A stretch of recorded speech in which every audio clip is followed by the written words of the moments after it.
नमस्कार दोस्तों।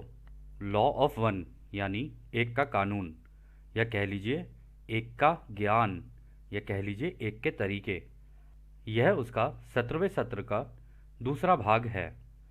दोहराया जाता है कि इस किताब द्वारा दी गई सभी सूचनाएं और जानकारियां आप जान भी सकते हैं, मान भी सकते हैं, नज़रअंदाज भी कर सकते हैं और सिरे से खारिज या नकार भी सकते हैं, क्योंकि यह आपकी फ्री विल है जो कि अनंत रचयिता द्वारा आपको दी गई है।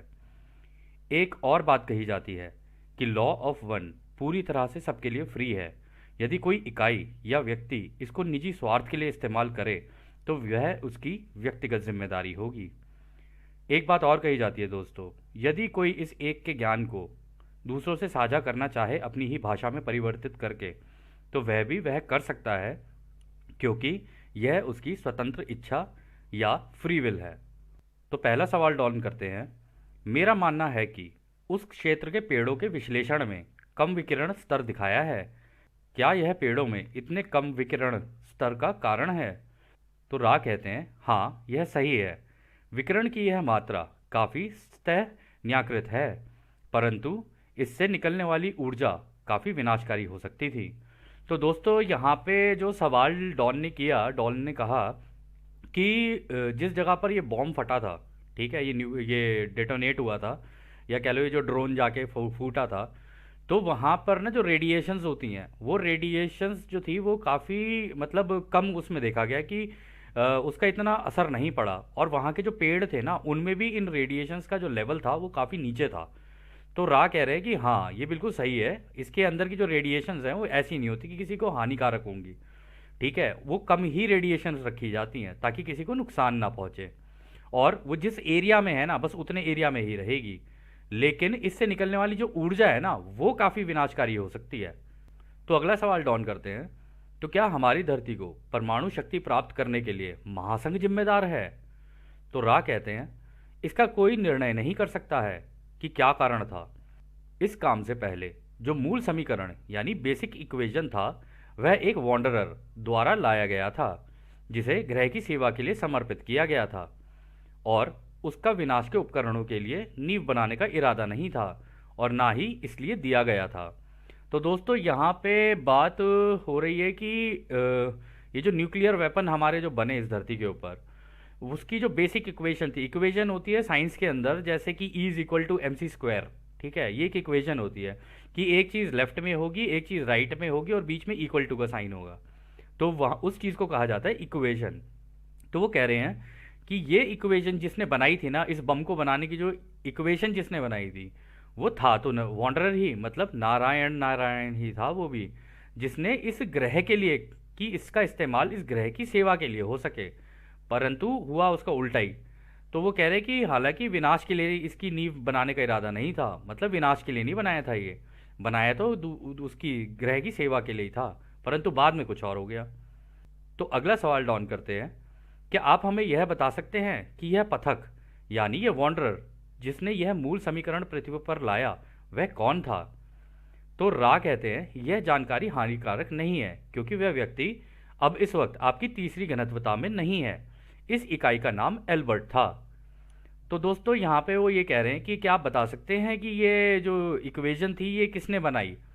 तो यहाँ इक्वेशन की जो थी वो एल्बर्ट आइंस्टाइन ने बनाई थी। अब तो एल्बर्ट आइंस्टाइन नहीं रहे, तो इसलिए रा ने, क्योंकि अब वो नहीं रहे, इस वजह से उन्होंने अब यहाँ पर ये कह दिया कि अब नहीं है ना तीसरी घनत्वता में, अब बात की जा सकती है उसके बारे में, तो उसका नाम बता दिया यहाँ पे एल्बर्ट आइंस्टाइन।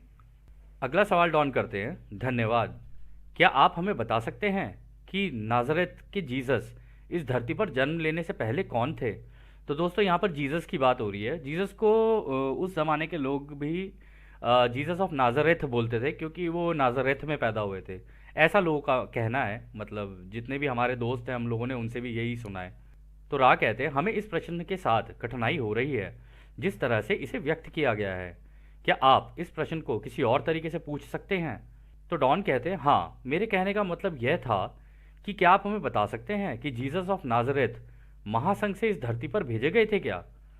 तो रा कहते हैं आप जिसे नाजरेथ या यीशु कहते हैं उनका कोई नाम नहीं था।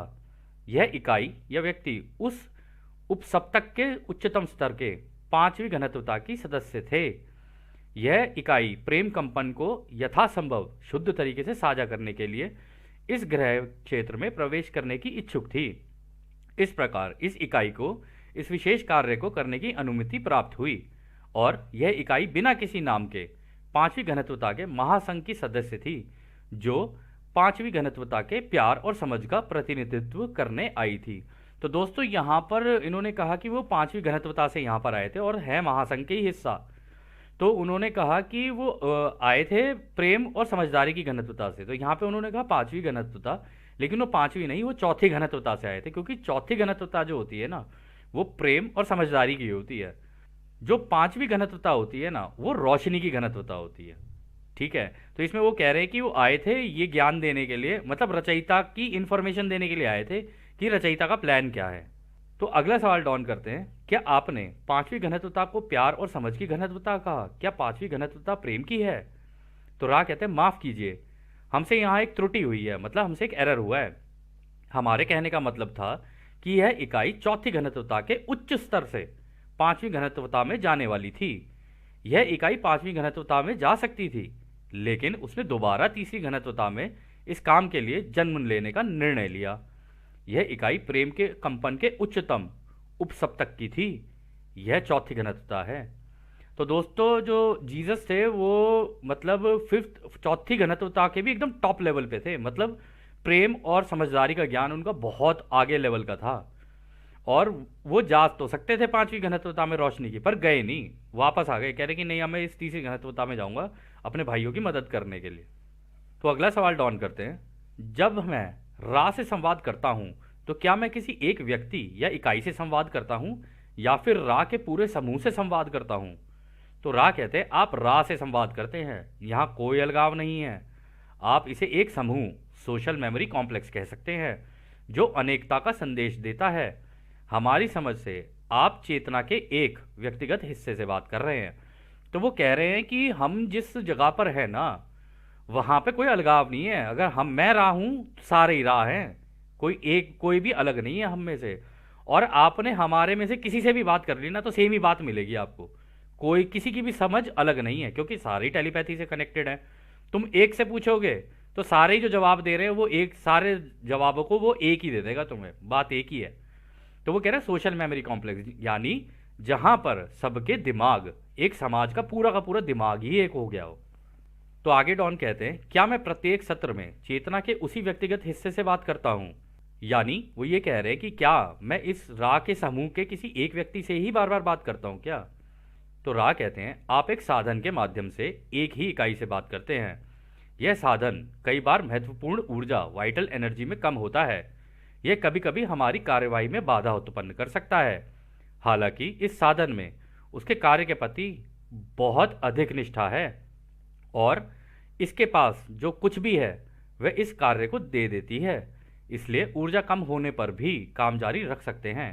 यही कारण है कि हम आमतौर पर साधन के महत्वपूर्ण ऊर्जा के स्तर के हमारे अनुमान के कारण सत्र के अंत तक बोलते हैं। तो रा यहाँ पर ये कह रहे हैं कि हम सारे ही बोल रहे होते हैं जिस वक्त हम लोग बोल रहे होते हैं, कोई ऐसा नहीं कि कोई एक। और क्योंकि कार्ला हमारी बात को तुम्हारे सामने रख रही है, लेकिन उसका दिल ऐसा है कि वो रुक नहीं रही है, वो इस काम को करना इतना पसंद आ रहा है, उसे इतना अच्छा लगता है और पूरी निष्ठा और ईमानदारी से करती है, तो वो दिए ही जा रही है इन्फॉर्मेशन। और हम इसकी ऊर्जा को बरकरार रखने तक, अंत तक, जब तक इसकी ऊर्जा नीचे नहीं चली जाती ना, तब तक हम इसके द्वारा बोलते रहते हैं।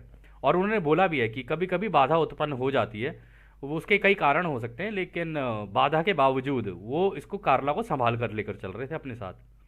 तो अगला सवाल डॉन करते हैं, मैं अब एक स्पष्ट बात कहना चाहता हूं कि मुझे खुद पर यकीन है कि इस ग्रह के लोग जो किसी एक धर्म का पालन करते हैं या फिर किसी भी धर्म का पालन नहीं करते हैं और जिन्हें एक के कानून का बौद्धिक ज्ञान नहीं है या किसी भी चीज़ का ज्ञान नहीं है, वे उस कंपन के होने पर चौथी घनत्वता में कटाई के बाद जा सकते हैं।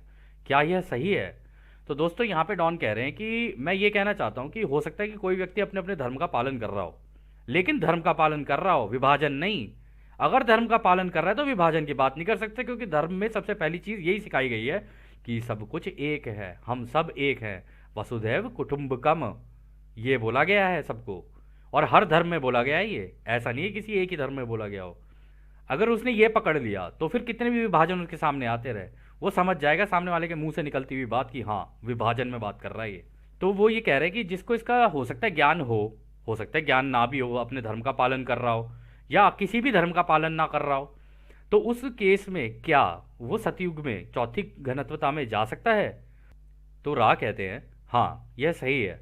हालांकि आप कुछ ऐसे लोग भी पाएंगे जो कटाई योग्य हैं, लेकिन उनकी चमक दूसरों को उनकी आध्यात्मिकता, मन, शरीर, आत्मा की जटिल विकृति के बारे में जागरूक नहीं करती है। इस प्रकार यह विशेष रूप से संभव नहीं है कि एक इकाई अपने तत्काल परिचितों के लिए एक असामान्य रूप से उज्जवल व्यक्ति के रूप में पूरी तरह से अज्ञात होगी, भले ही यह व्यक्ति आपके तथाकथित धर्म प्रणालियों के किसी भी विकृति में ना ही पड़ा हो। तो दोस्तों यहाँ पर रा कह रहे कि देखो हो तो सकती है उसकी भी कटाई, अगर वो दिल से दूसरों को सबको एक मान के चल रहा है, प्रेम से और ये इन सारी चीज़ों का प्रैक्टिस करते हुए चल रहा है, और हो सकता है मेडिटेशन भी ना कर रहा हो, पॉसिबल है, लेकिन उसे को ये समझ में आ जाए कि हाँ रचयिता एक है, सब कुछ एक है, हम सारे भाई हैं, जितने भी हैं ये पूरा ग्रह हमारा है, हम इस ग्रह के निवासी हैं और ये हमारे एक अनंत रचयिता ने बना के दिया है हमको कि तुम अपनी क्लासेस यहाँ पे कर लो, अभी यहाँ पढ़ाई कर लो अपनी।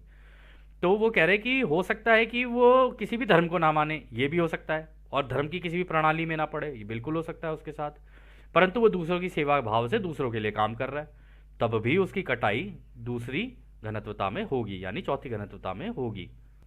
तो आगे डॉन कहते हैं जब नाज़रेत के यीशु ने अवतार लिया तो क्या ओरियन समूह द्वारा किसी तरह से उन्हें बदनाम करने का प्रयास किया गया?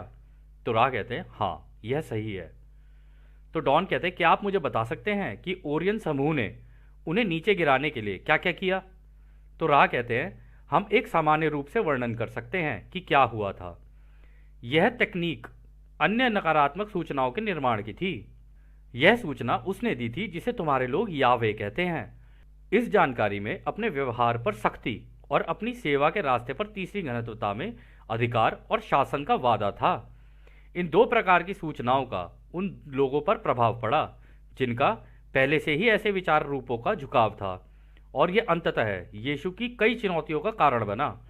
वह व्यक्ति जिसे आप जूडास कहते हैं, उसे यह उचित लगा कि वह यीशु को मजबूर करे दूसरों पर शासन निर्माण करने के लिए।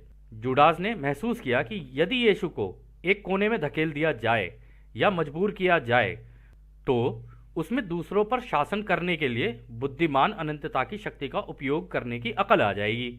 वह जीसस की इस प्रतिक्रिया के अनुमान में गलत था, क्योंकि जीसस का सीखने और सिखाने का झुकाव इस तरह की विकृतिता का नहीं था। इसका परिणाम आपके लिए यीशु के रूप में जाने वाले इस व्यक्ति के शरीर के विनाश के रूप में हुआ। तो दोस्तों वो कह रहे हैं कि ओरियन समूह ने क्या किया कि जीसस को ना कोने में धकेलने के लिए यावे जो था उसने इस तरीके की जानकारियां दी लोगों को कि लोग खुद ही बंधन में बंधते चले जाएं, और जब वो अपने व्यवहार पे सख्ती रखे, अपने ऊपर सख्तियां करनी शुरू कर दें, तो इस तरीके के और लोगों को पसंद भी आई। जो जिन लोगों का झुकाव ऐसे था कि हाँ भाई हमें तो बंधन में मजा आता है, उन लोगों ने इसका साथ दिया। इधर से जूडास प्रीस्ट भी बोले जाते हैं, जूडास था उसके प्रीस्ट भी थे, तो उन लोगों ने क्या किया जीसस को धकेलने की, इस किताब के मुताबिक तो ये है कि उसको धकेलने की कोशिश की, कोने में धकेल दिया उसको कि कुछ भी हो जाए, अगर दूसरों को जगाया, इसने रचयिता की बात बताई तो इसको कोने में धकेल दो। तो वो कहते हैं कि लेकिन वो इस अनुमान में उससे गलती हो गई, क्योंकि जीसस तो उस लेवल तक चले गए कि अब तो मैं मर ही जाऊंगा इनके लिए, चाहे कुछ भी हो जाए, इन्हें ये जरूर सिखा के जाऊंगा कि मौत नाम की कोई चीज नहीं होती है, आत्मा नश्वर होती है। तो अगला सवाल डॉन करते हैं, यदि जीसस चौथी घनत्वता के थे और धरती पर पांचवी और छठी घनत्वता से भी घुमक्कड़ आए हैं, तो जीसस ने ऐसा क्या किया था जिससे उन्हें इतना अच्छा हीलर बनाया, और क्या ये पांचवी और छठी घनत्वता के पथक भी ऐसा उपचार कर सकते हैं? तो दोस्तों यहाँ पे बात की क्या हो रही है ना, यहाँ पे बात हो रही है कि जीसस जो थे तो वो फोर्थ डेंसिटी के, ठीक है, और इस प्लेनेट पे भी पांचवी और छठी घनत्वता से भी आए हुए हैं लोग, ठीक है। तो जीसस के पास हीलिंग की कैपेबिलिटी थी, मतलब वो दूसरों को छूते थे तो वो ठीक हो जाते थे, और ये बिल्कुल ऐसा ही है जैसे कि हमने रामायण में देखा था कि प्रभु राम किसी को छू देते थे ना तो वो ठीक हो जाता था। एक पत्थर पे पैर क्या रख दिया, उसके अंदर जीवन आ गया। आप समझ रहे हैं, मतलब उनके एक छूने से चीज हो जाती थी। तो ये हीलिंग की जो कैपेबिलिटी होती है ना, ये चौथी, पांचवी, छठी घनत्वता में सबके पास होती है। ये आपको टच भी कर देंगे ना तो भी ठीक हो जाओगे आप। कोई मतलब आपका कैसा भी दुख हो, चाहे आत्मा का दुख भी क्यों ना हो, बस टच करेंगे और हो जाएगी चीज़। तो वो ये कह रहे हैं कि और क्या ये पांचवी और छठी घनत्वता के पथक भी ऐसा उपचार कर सकते हैं? मतलब अभी जो पांचवी और छठी घनत्वता के लोग भी जो यहाँ पर आए हुए हैं, क्या वो भी ऐसा काम कर सकते हैं? तो रा कहते हैं जो हीलिंग करते हैं वे किसी भी घनत्वता के हो सकते हैं जिनमें आत्मा की चेतना हो। इसमें तीसरी, चौथी, पांचवी, छठी और सातवीं घनत्वता शामिल है। तीसरी घनत्वता में भी हीलिंग उसी प्रकार से हो सकती है जैसे अन्य घनत्वताओं में होती है। हालांकि इस घनत्वता में समझने, संतुलन करने, स्वीकार करने और आगे बढ़ने के लिए और अधिक भ्रामिक सामग्री होती है। बुद्धिमान अनंत का द्वार केवल तभी खोला जा सकता है जब उपचारक के लिए बुद्धिमान ऊर्जा के प्रवाह की समझ खुल जाए। यह आपके स्थान, समय, सातत्य और इसके विद्युत चुंबकीय स्रोतों और बुद्धिमान ऊर्जा के जाल का तथाकथित प्राकृतिक नियम है। तो पहले जो मन और शरीर को जान लेता है वह फिर आत्मा की एकीकृति को जानता है और संशोधित कर सकता है, और मन शरीर आत्मा में सामंजस्य स्थापित कर सकता है। तो दोस्तों यहाँ पर यो कह रहे हैं कि देखो, हीलिंग तो कोई भी कर सकता है। मतलब इसके उदाहरण कई जगह देखे जा सकते हैं दोस्तों, कि हमारे कितने ऋषि महर्षि आए, नानक जी आए, ठीक है, और साईं बाबा आए, और बुद्ध जी आए, ठीक है, और जीसस की यहाँ पे बात हुई, ठीक है, प्रभु राम की आप देख लो, सब सब के सब जितने पुराने थे ना, सबको इसका ज्ञान था, यानी प्रेम और रोशनी का ज्ञान। ठीक है, और ऐसा नहीं है कि आप आगे की घनत्वताओं में कर सकते हो। अगर आप नोटिस करो तो ये जितने भी आए तो इसी घनत्वता में थे ना, हमारी तीसरी घनत्वता में ही तो आए थे, फिर भी ये कर सकते थे क्योंकि ध्यान की अवस्था में जाकर उन्होंने ये सिद्धियां प्राप्त कर ली थी। और सिद्धियां ये तभी मिलती हैं जब आप दूसरे की सेवा के लिए इस्तेमाल करो। अदरवाइज आप टेक्नोलॉजी से भी कर सकते हो, लेकिन टेक्नोलॉजी से कैसा भी इस्तेमाल हो सकता है, उसका गलत भी हो सकता है, सही भी हो सकता है, लेकिन रचयिता के द्वारा जो दी जाती है ना, वो दूसरों की सेवा के लिए ही दी जाती है, क्योंकि रचयिता भी दूसरों की सेवा के लिए ही है। वो ये नहीं चाहते कि तुम मेरी सेवा करो, वो तो ये कहते कि मैंने तो तुम्हें पूरा ब्रह्मांड रच के दे दिया है, घूमो, ऐश करो, इसमें जाओ, एक दूसरे से प्रेम करो, घूमो, देखो मेरी रचना देखो, और तुम भी आगे निकलो और अपनी अपनी रचनाएं करो। यही है रचयिता का ज्ञान। तो फिर वो आगे कहते हैं, फिर वह किसी भी आयामों के बीच स्थानांतरित हो सकता है और फिर बुद्धिमान अनंत का प्रवेश द्वार खोल सकता है, और इस प्रकार वह स्वयं को प्रकाश से ठीक कर सकता है और उस प्रकाश को दूसरों के साथ साझा भी कर सकता है। सच्चा उपचार केवल स्वयं की चमक है, जिसमें एक ऐसा वातावरण तैयार होने लगता है जिससे एक माध्यम उत्पन्न होता है जो स्वयं की पहचान की शुरुआत कराता है, स्वयं के उपचार गुणों के द्वारा। तो देखा दोस्तों, यहाँ पर उन्होंने क्लियर कर दिया कि जब कोई व्यक्ति अपने आप को जान लेता है ना, और अपने अंदर की ये जो ऊर्जा है, इस रोशनी को, प्रकाश को जान लेता है, इसको बोलते हैं अंदर ही अंदर रेनबो बॉडी होती है, ये हर किसी के अंदर होती है, 7 रंग की बॉडी सबकी होती है ये। और ये जो आत्मा होती है पूरी रोशनी की होती है एकदम। जब ये निकल के बाहर आती है, जिसे रेनबो बॉडी एक्सपीरियंस कहते हैं ना, जब ये निकल के बाहर आती है ना, आसमान में इंद्रधनुष बन जाता है जब कोई व्यक्ति अपना शरीर छोड़ के जाता है। तो क्या कहते हैं, ये ऐसा, वो कह रहे हैं कि ऐसा वातावरण होने लग जाता है कि स्वयं की पहचान हो जाती है। एक बार वो हो गई, स्वयं को जान लिया, तो फिर सामने वाले को तो जान ही लेगा ना, क्योंकि उसको पता है कि उसके अंदर भी वही रोशनी है, और जब उसके अंदर भी वही रोशनी है और मेरे अंदर भी वही रोशनी है, तो अगर टच भी करेंगे तो वो ठीक हो जाएगा। ये हीलिंग ऐसे ही काम करती है। तो फिर आगे डॉन कहते हैं, तो फिर जीसस ने धरती पर अपने इस अवतार में यह सब कैसे सीखा? तो रा कहते हैं, उसने इस क्षमता को बहुत कम उम्र में एक स्वाभाविक प्रकार की याद से सीखा।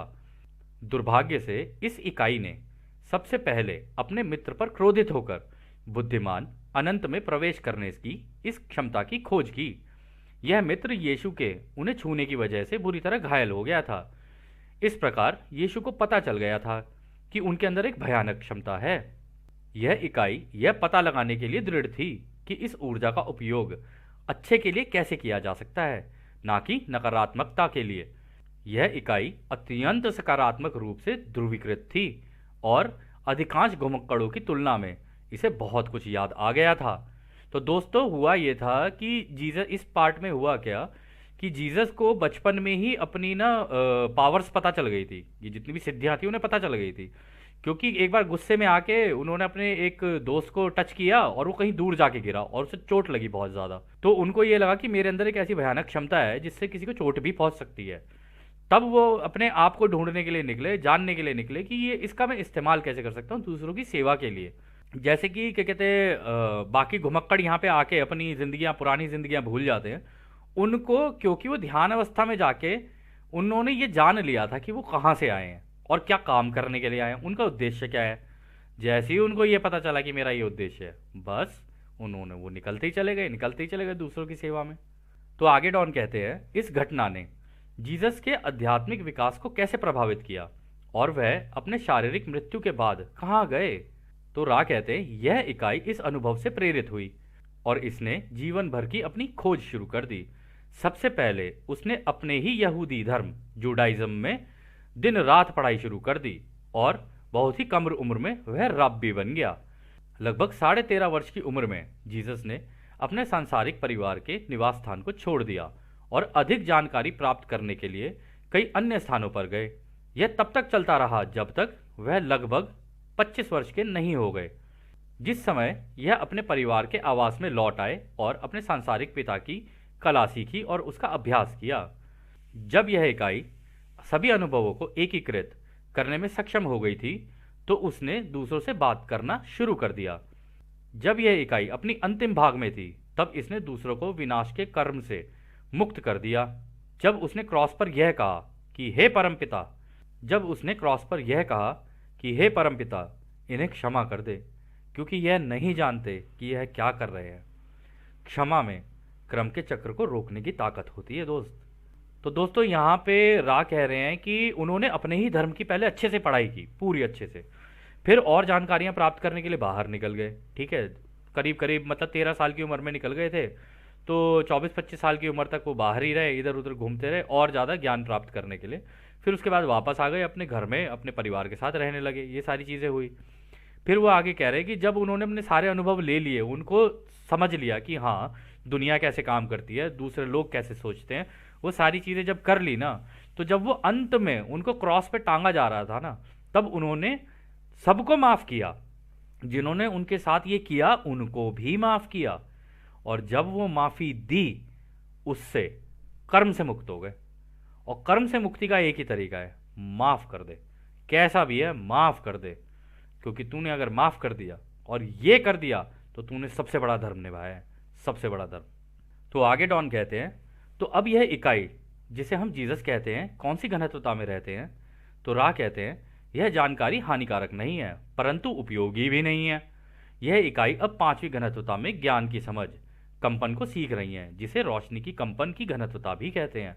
तो दोस्तों अब जीसस जो है 4थी घनत्वता में नहीं है। अब वो मतलब केवल इस कर्म की वजह से उन्होंने माफ़ किया और दूसरों के लिए अपनी जान दी, केवल इस कर्म की वजह से वो 4थी घनत्वता को भी तोड़ते ताड़ते आगे निकल गए और सीधा 5वीं घनत्वता में पहुंचे, और अब वहां पे रोशनी का ज्ञान ले रहे हैं कि इस रोशनी से कैसे बनता है सब कुछ। क्योंकि रचयिता ने उन्हें इसे एज अ रिवॉर्ड दिया कि बेटे तूने इतना बड़ा काम किया है मेरे लिए, तो जा, मैं तेरे को ये देता हूँ, रोशनी देता हूँ, सीख और बना अपनी रचना। तो अगला सवाल डॉन करते हैं, हमारी संस्कृति में एक बड़ी कहावत है कि जीसस दोबारा धरती पर आएंगे, क्या आप हमें बता सकते हैं कि क्या यह आयोजित है। तो रा कहते हैं, हम इस प्रश्न को सुलझाने की कोशिश करेंगे, क्योंकि यह थोड़ा कठिन प्रश्न है।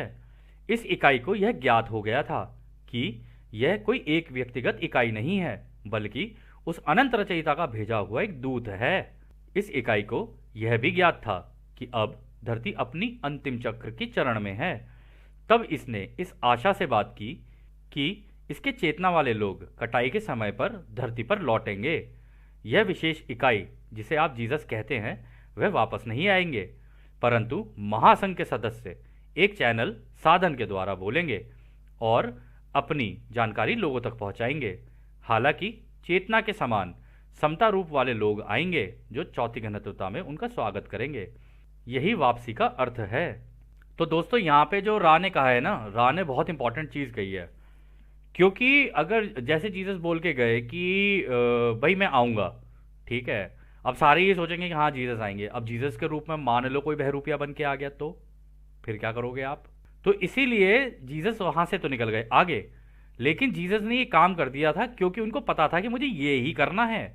लेकिन इस बार जब आएंगे ना, तो सारी 4थी घनत्वता के ही आएंगे और इनकी शक्तियाँ, खैर क्या ही बोले हम, जो अनंत रचयिता के प्रेम और रोशनी की शक्तियाँ लेके चल रहे हों, उन्हें काहेगा डर?